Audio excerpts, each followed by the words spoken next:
Okay, welcome to another edition of Access Mentorship in our video series. So today we're very fortunate to welcome Euan King all the way from the UK. So Euan, welcome to Access Mentorship and thank you so much for joining us today. No, thank you. Looking forward to it. And thank you for having me. Absolutely. So what is happening out in the UK, and maybe give us an idea about King's Elite Goaltending and just kind of what you're doing on maybe like a day-to-day basis.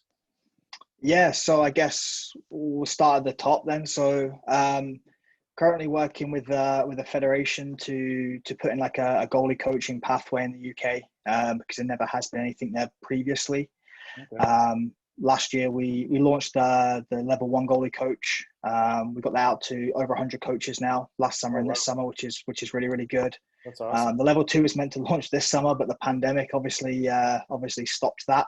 So hopefully that'll go in 21. And then privately I have my own camps, King's Elite Goaltending, which we run on ice, Okay. obviously. And then I also created something this summer along with a close friend of mine who did a player's version of an online academy. Okay. So depending on what package you decide to sign up for, gold, silver, and bronze depends on what you get, but it has like video reviews, one-to-ones, webinars, strength and conditioning programs, access to secret Facebook groups where we post drills and video breakdowns and stuff like that. So it's a different way of working with kids up and down the country that we don't normally get to see. Okay. So although Britain is relatively small compared to Canada, we don't really like to travel much further than a couple of hours. That's fair. Yeah, I guess just geographically, some of us are used to traveling a little bit more than others, just depending on where you're located. Yeah. In Toronto, there's not as much travel involved, but for sure, that's cool. So, so you're obviously in charge of kind of what's happening, I guess, nationally for goaltending, which is awesome. I mean, you probably get it a lot that people just have no idea what's happening in the UK, London, or pardon me, in England and Scotland and Ireland. But that's awesome. I mean, so you guys are starting to develop like more of a systematic approach. You guys are doing coach education. So, I mean, you're getting the information out there, which is half the battle, right? Yeah, it's something that's been long missed here in the UK. If you look through our record, we sort of produce one a generation who are Okay. more the exception to the rule rather than Right. the rule. Yeah. And especially because our elite league is allowed 14 imports. Right. Most of the time they have 2 import goalies. So the British guy is usually doesn't see a lot of ice. There's only really Ben Bounds, Jackson Whistle, and Stephen Murphy over the last few years who have been starters in the elite league. Okay. So we're trying to change that. It started off at the national program level with the England teams. We introduced a goalie program there, which has now been running for 5 years. And I guess the biggest positive from that is last year in the GB18s program, they were sort of had 5 goalies on their radar. This Okay. year they've got 12. Wow. So that's a real positive to come out of that. But that's only that certain group that we're hitting. Mm-hmm. Because we can't be everywhere. So the coaching education side of stuff has come in the last 2 years. The first one, the GK one, is basic. The way I like to describe it is goalie coaching for dummies. It's basics, foundation, skating, positioning, all that sort of stuff. Mm-hmm. And I say we've got out to over 100 coaches now. And a lot of them aren't goalie coaches. They're just regular coaches. So when they're on the ice, they can actually help their goalies rather than just look at them and think, he's weird, he wears different kit. Trying to change the mindset there. Okay, that's awesome. So you're getting some buy-in then from head coaches essentially. Oh, 100%. Okay. Like, I think it's something that's been missed for so long, has been called out for so long here. I think it's just needed the perfect storm of something happening which forces people's hands. And I think that was our second tier, which was predominantly British goalies, ended up being predominantly import goalies. And that's when I think the penny dropped that we need to change. So yeah, it's the coaches all support it through the juniors. We're now starting to get buy-in from the senior teams too, which is really good. Okay. So it's not a quick fix. It's a 10, 15 year projection. Right. But hopefully the wheels are turning in the right direction, which is good. Okay. I mean, that's not too far off where Sweden was, and you know, a lot of people know Sweden now and are aware that, you know, they're getting a lot of goalies drafted in the NHL. But there was once upon a time where, you know, Sweden was in a similar spot, and it took them a good 10 to 15 years to really start implementing change. And you know, now that they've gained momentum, you know, they're able to kind of continue on. But you know, you gotta start somewhere, and that's fantastic. I mean, over here in Canada, there, you know, we've had the fortune of being good at hockey for a while, which though has its own issues because it's really hard to implement change because our system is so large. Where in other sports, you know, we've had to implement major changes in order to become competitive and you know, start being recognized for more than just hockey. But it's great to see that there's collaboration and you're getting the information out there. And you know, for the level one, as you describe it, it sounds fantastic. You know, just get everybody on the same page, create a language, communication, and be able to move forward from there. A funny story about the GK1. So we launched that when we brought Jim Corsi over to do a goalie seminar for us. Okay. So it was sort of like our big bang event.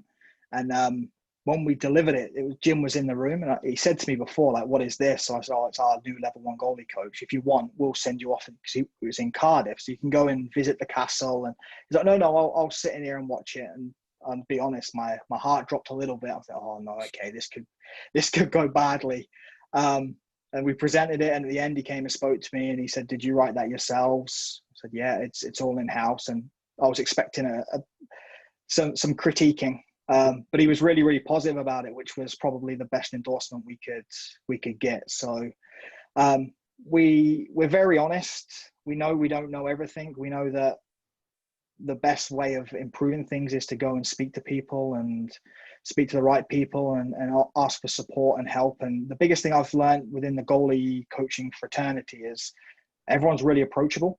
Mm-hmm. And everyone is in it for the right reason. Everyone wants to help. So yeah, I guess people don't really think of Britain as a hockey nation, but we are a Pool A nation now, and we've got to change certain things, especially with goaltending, to hopefully keep us as a Pool A nation.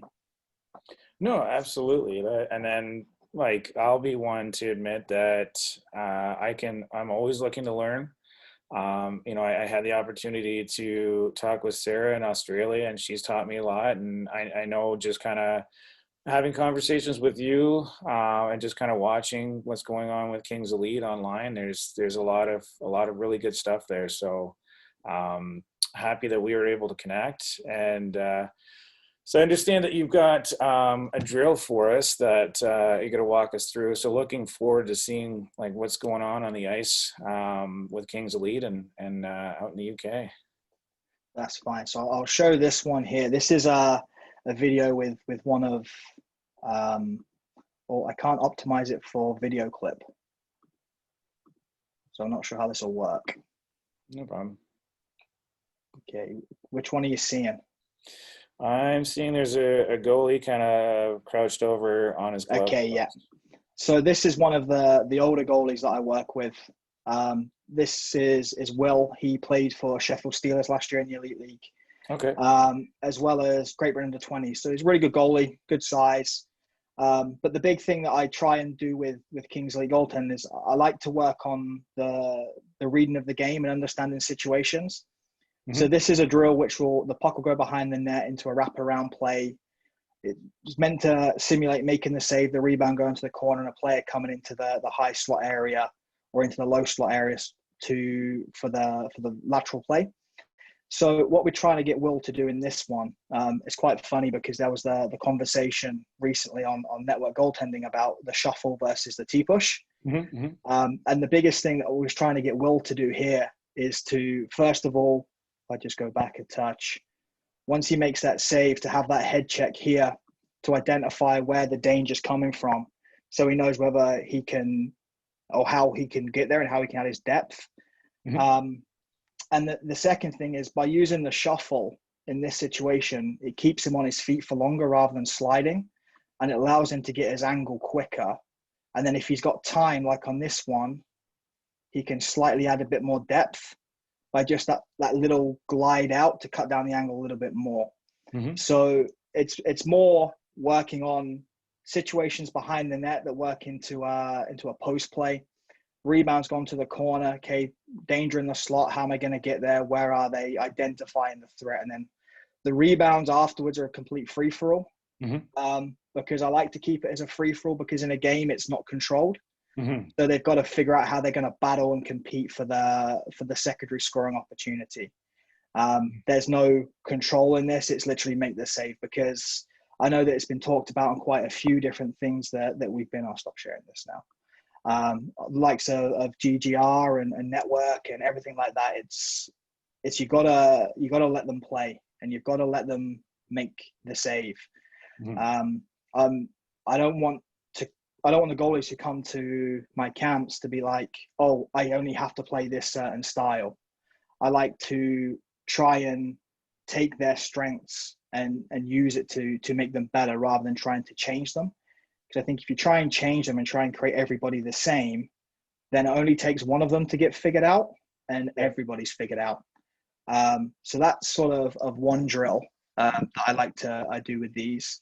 And then, if you don't mind, I've got a second one, which is a bit of a fun one, and it's seen all the time around the world. But it's one that I like to do at the end of practice, especially with the older goalies, because it's fun, it's competitive. Obviously, two goalies in the net. The whole idea is to score on your opponent, and we like to set up as a little game. So if you get scored on with a clean shot, it's +1 for your team. Mm-hmm. If the other goalie deflects the puck into your net, like that one there, Mm-hmm. that's +2. First to 10 loses. So it becomes a bit competitive between the goalies, but also they're working on their rebound control, their deflection plays, and their tracking, as well as battling and compete, because the puck isn't dead until it's either frozen or it's covered by the other goalie. It's in the glove. Mm-hmm. So it just makes it a bit fun for them. And also they don't really know they're working on certain aspects, because they're just having a good time. No, absolutely. That's fantastic. So I'll just share this last little bit, because in a minute, Will scores on Jordan, and Jordan gets a little bit upset and gives him a little push, which is a bit of fun. But they're like, they got to battle for that rebound when it's there, just like in a game. If there's sticks and stuff there, they've got to try and battle it here. So here's where Jordan gets a little bit upset with Will. But it's a bit of fun to end a practice. So it's not always work. There's a little bit of fun, but what they don't realize is they're still working, but it's Mm-hmm. in a way more fun environment. That's awesome. Yeah, I mean, it's so important to let drills evolve for sure, and then and definitely, you learn the most by having fun. So, and then at the end of the day, they just leave. No matter what's gone on in practice, if that's how you end, then that's what they leave with, right? That's their Yeah, mentality coming back. So yeah. that's fantastic. That's No, super cool. to be fair, the older goalies, they're always asking what games we can play at the end. Right. So that's always, I guess that's always a positive, that they look forward to them, because I guess it's sort of like a reward, I guess, for the work they've done during the session. And a lot of these goalies in these videos, they're currently not playing because of the pandemic. So it's good Yeah. to get them on the ice and working as well, so they don't lose their love of the game and their sharpness. No, absolutely, and it gives them an opportunity to compete, right? Absolutely, yeah. For sure. That's fantastic. Well, thank you so much for sharing the videos with us. Those are awesome, and I really hope anybody watching this kind of gets something from it. Because I mean, I got a new drill to do, so that's fantastic. So I'm definitely gonna be incorporating that over here. And then yeah, I mean, maybe when this thing lifts, we can get you over here and get some influence on what's going on in Canada. And I'd love to have the opportunity and come and see and actually get on the ice in the UK and see what that's all about. So I No, want for to really. sure. That sounds good to me. That's awesome. I want to really thank you for your time today, and finding time to come on and chat with us. So much appreciated, and thank you for sharing. No, thank you. Thank you for having me. Cool.